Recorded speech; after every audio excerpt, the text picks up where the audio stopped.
know I said I didn't plan to review the My Little Pony series when I reviewed My Little Pony the movie.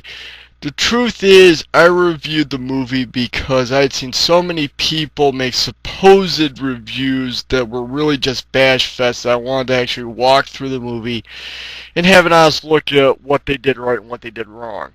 I reviewed the specials because I like being thorough and I thought it wouldn't be fair to the movie to leave out what had happened in the specials.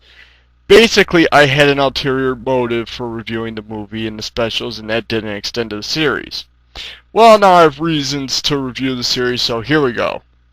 Before we begin, I want to talk about some general stuff and lay down some ground rules of this episode guide, which is what this intro is for.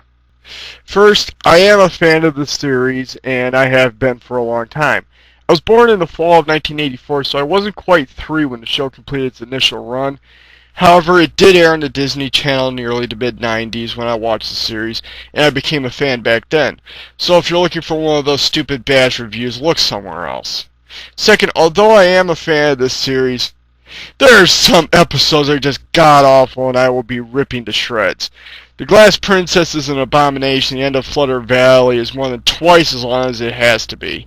Yes, I like this series, but I know it turned out some truly terrible episodes, and I will spare no insult or mockery for them. Third, I will not be complaining about the production values. I accept that this is a low-budget show even by 80s standards, so the animation errors are just a fact of life.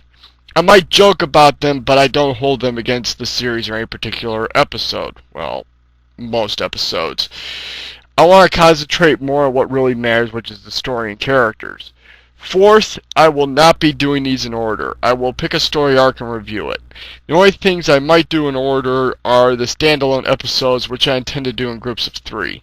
Fifth, I am not reviewing any My Little Pony series after this. There's very little I like about Tales, and even then I do have issues with the things I do like.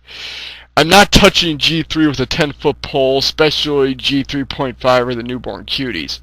I am a fan of Friendship is Magic, but YouTube's Content ID makes my VOSOP method of these reviews problematic, and I don't want to be just another stupid reviewer with no C in the corner to cheat around it. And sixth, these are opinionated reviews, namely my opinion. What I say in these reviews are my opinion of the series and the subjects I cover. If you disagree, that's great! Discuss it in the comment section as long as you're civil about it. And with that out of the way, let's get to the general information about this series. Hasbro backed shows proved to be a huge success in 1985. Both Transformers and G.I. Joe reached the coveted syndication mark as smash hits, and the success of the My Little Pony specials and the toys themselves made it the logical choice for starting a new series. I wonder if anyone at Hasbro, Sunbow, or Marvel knew New Year's Day 1986, that by the end of the year everything would have come crashing down around them and Hasbro would be pulling the plug on their television endeavor as fast as they could. 1986 would end up being an absolute disaster for Sunbow and Marvel. While My Little Pony the movie was a disappointment, the Transformers movie crashing and burning at the box office was catastrophic after how much they had invested in it. The Transformers series was also a ridiculously expensive flop as fans were pissed off that a lot of their favorites were nonchalantly killed off in the movie and the replacements did not fill their servos well.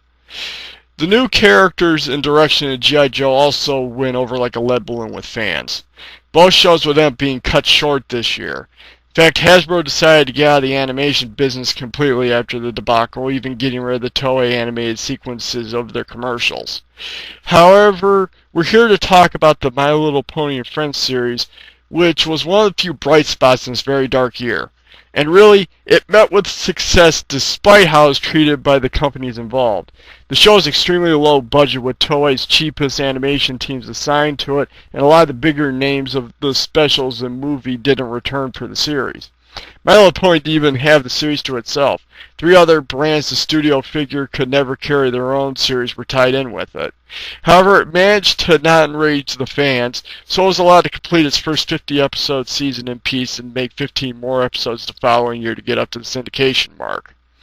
If you want a little engine that could story, My Little Pony and Friends was it. Although there are officially 65 episodes of My Little Pony, 4 of them are actually the 2 specials made into 2-parters. Rescue at Midnight Castle aired in Season 1, and Escape from Katrina, now with a K, aired with Season 2. Since I've already covered the uncut versions of both, including what was cut and edited for the series, I won't be covering them again. Anyway, My Little Pony and Friends was a half-hour weekday show that started airing in the fall of 1986. It's divided into 2 halves, the first half always being a My Little Pony story, and the second half being a story from either the Moon Dreamers, Glow Friends, or Potato Head Kids. Most of the My Little Pony stories were multi-part adventures about the ponies facing some peril, but there were also some standalone episodes that typically aired on Friday that were more slice of life. In my opinion, the show is one of the better quote-unquote girl shows made at the time. It avoided the pitfalls that many such shows fell into. It didn't need to beat the audience over the head with the gender that it was meant for or be patronizing girls. It basically said, we're a show for girls because our main characters are mostly ponies and female, and then went from there. The ponies weren't afraid to show their femininity, but they also didn't have to shove it in the audience's face. By today's standards, it isn't that great, but actually it was pretty progressive for its time. Like most stuff out of the 80s, the show hasn't really aged well. A lot of people point out the numerous animation errors and some of the more grating voices. However, shows like this are something where you just had to have been there. Although I didn't see the original airing, I managed to catch My Little Pony at the right age for it to make a good impression on me, so I'm willing to overlook the production shortcomings and embrace the writing and characters. While I won't argue that Friendship is Magic is the best My Little Pony series overall, it plays it safe while My Little Pony and Friends was more ambitious with its storytelling. Of course, that led to My Little Pony and Friends having some terrible episodes and bland ponies to its name. It also has some ponies and episodes that outshine anything the Friendship is Magic has done so far. Of course, that's just my opinion.